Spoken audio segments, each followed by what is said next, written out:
Helicopter ব্যবহার করা হয়েছে এবং হেলিকপ্টার ব্যবহার করে র্যাবের হেলিকপ্টার থেকে গুলি করা হয়েছে সেই ব্যাপারে আমাদের তদন্ত সংস্থা প্রমাণ পেয়েছেন। আজকে পর্যন্ত 96 জনের বিরুদ্ধে গ্রেপ্তারি পরোয়ানা জারি হয়েছে, যার অধিকাংশই হচ্ছেন পুলিশ বাহিনীর সদস্য।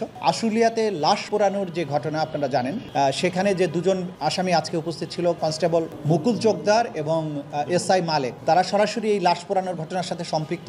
হারুনুর রশিদ, তিনি পুলিশের সাবেক অতিরিক্ত আইজিপি, তিনি যখন র্যাবের দায়িত্বে ছিলেন তার সময়ই জুলাই এবং আগস্ট মাসের যে গণ অভ্যুত্থান হয় ছাত্র জনতার, সেই অভ্যুত্থানের সময় তিনি র্যাপিড অ্যাকশন ব্যাটালিয়নের প্রধান হিসাবে এই ছাত্র জনতাকে গুলি করে হত্যা করা, তাদের নির্যাতন করা এবং তাদের উপরে হেলিকপ্টার ব্যবহার করে এই ছাত্র জনতাকে নির্মূল করার জন্য যে পরিকল্পনা এবং পরিকল্পনা বাস্তবায়ন, সেটা তিনি করেছিলেন হারুনুর রশিদ তার অধীনস্থ অফিসারদেরকে ব্যবহার করে। এবং এই র্যাবকে ব্যবহার করে তিনি এত বেশি অপরাধ করেছেন যে এগুলো আমাদের তদন্ত সংস্থা ক্রমাগত এই তথ্যগুলো পাচ্ছেন। সেই তথ্যগুলো সংগ্রহ করে প্রাথমিক অবস্থায় তার ব্যাপারে যে তথ্যগুলো পাওয়া গেছে তার ভিত্তিতে তাকে গ্রেপ্তার করার জন্য প্রসিকিউশনকে তারা অনুরোধ জানিয়েছিলেন। তার ভিত্তিতে আজকে আমরা পিটিশন মুভ করেছি। আদালত তাকে গ্রেপ্তার করে এই ট্রাইব্যুনালে হাজির করার জন্য নির্দেশ প্রদান করেছেন এবং এটা প্রয়োজন এই সুষ্ঠু তদন্তের স্বার্থে, ন্যায় বিচার নিশ্চিত করার স্বার্থে। পরবর্তী তারিখ দেওয়া হয়েছে 23শে মার্চ তারিখে পরবর্তী তারিখ ধার্য করা হয়েছে। এর আগে যখনই তাকে গ্রেপ্তার করা হবে তাৎক্ষণিকভাবে তাকে আদালতে উপস্থিত করা হবে। তার বিরুদ্ধে কমান্ড রেসপন্সিবিলিটির অভিযোগ আছে। তিনি যখন র্যাবের প্রধান ছিলেন,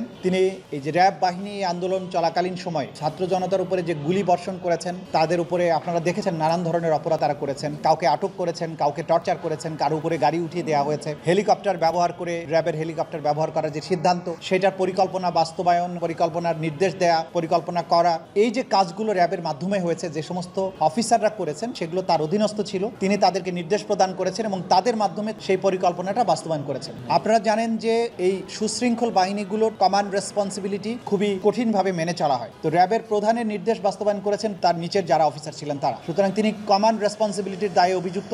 এবং আপনারা জানেন যে এই আইনে ব্যাপার আছে যে যারা তার অধীনস্থ ছিল তাদেরকে প্রিভেন্ট করার ক্ষমতা ছিল, তিনি প্রিভেন্ট করেন নাই। যারা অপরাধ করেছে তাদেরকে শাস্তি দেওয়ার ক্ষমতা ছিল, তিনি শাস্তি দেন নাই। এই যে পাওয়ার to prevent, power two punish, সেটাকেও তিনি ব্যবহার করেন নাই। উল্টো দিকে তিনি পরিকল্পনা করেছেন, নির্দেশ দিয়েছেন, বাস্তবায়ন করেছেন। এই সবগুলো অভিযোগ তার বিরুদ্ধে আছে, যেগুলো তদন্ত চলমান আছে। এবং এর সাথে আরও যে সমস্ত অফিসাররা তার অধীনে যারা ছিলেন, যারা এই মানবতা বিরোধী অপরাধের সাথে যুক্ত ছিলেন, তাদেরকেও আমরা খুঁজে বের করার চেষ্টা করছি আমাদের তদন্ত সংস্থা। যখন তাদের ব্যাপারেও রিপোর্ট আসবে, আমরা প্রয়োজন হলে তাদের ব্যাপারেও একই ধরনের আদেশ আদালতের কাছে চাই। আমাদের জানা নেই তিনি কোথায় আছেন, এটা আইন শৃঙ্খলা রক্ষাকারী বাহিনীর দায়িত্ব।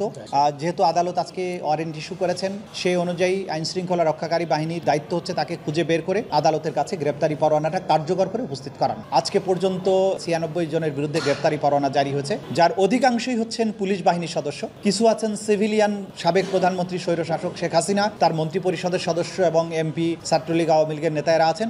আর কিছু আছেন যে বিশেষ করে মেজর জেনারেল জিয়াউল হাসান, যিনি একমাত্র সেনাবাহিনীর অফিসার, যিনি গ্রেপ্তার আছেন। এরকম আর অন্যান্য বাহিনীর সামান্য কিছু আছে, কিন্তু মোটা দাগে সিভিলিয়ান এবং পুলিশের সদস্যটাই বেশি বলে আমরা আমাদের এখন পর্যন্ত যে পরিসংখ্যান আছে সেখানে আমরা দেখতে পাচ্ছি। দ্বিতীয় যেটা হয়েছে যে আশুলিয়াতে লাশ পোড়ানোর যে ঘটনা আপনারা জানেন, সেখানে যে দুজন আসামি আজকে উপস্থিত ছিল, কনস্টেবল মুকুল চোকদার এবং এসআই মালেক, তারা সরাসরি এই লাশ পোড়ানোর ঘটনার সাথে সম্পৃক্ত। তো এই ব্যাপারে তথ্য উদ্ঘাটনের জন্য আমরা তাদেরকে জিজ্ঞাসাবাদের জন্য অনুমতি চেয়েছিলাম। আদালত তাদের একদিন করে জিজ্ঞাসাবাদের অনুমতি দিয়েছেন। 28শে জানুয়ারি মুকুলকে এবং 30শে জানুয়ারি মালেককে জিজ্ঞাসাবাদের জন্য আদালতের পক্ষ থেকে অনুমতি দেওয়া হয়েছে। আমরা এই পরোয়ানা বাস্তবায়ন করার ব্যাপারে সম্পূর্ণভাবে বাংলাদেশের যে আইন শৃঙ্খলা রক্ষাকারী বাহিনী আছেন তার উপরে কিন্তু নির্ভরশীল। আমরা চাইলেই কাউকে গ্রেপ্তার করে আনতে পারি না। আমরা আদালতের কাছ থেকে আদেশ নিতে পারি যে ভেঙে পড়া একটা প্রশাসনের উপরে দাঁড়িয়েছিল বাংলাদেশ, ক্রমান্বয়ে এখান থেকে বাংলাদেশ উঠে দাঁড়ানোর চেষ্টা করছে এবং সবচেয়ে বেশি ক্ষতিগ্রস্ত হয়েছে পুলিশ ফোর্স, যাদের অধিকাংশই পালিয়ে গিয়েছিল, কারণ মোটা দাগে তারা অপরাধের সাথে বেশিরভাগ সম্পৃক্ত ছিল।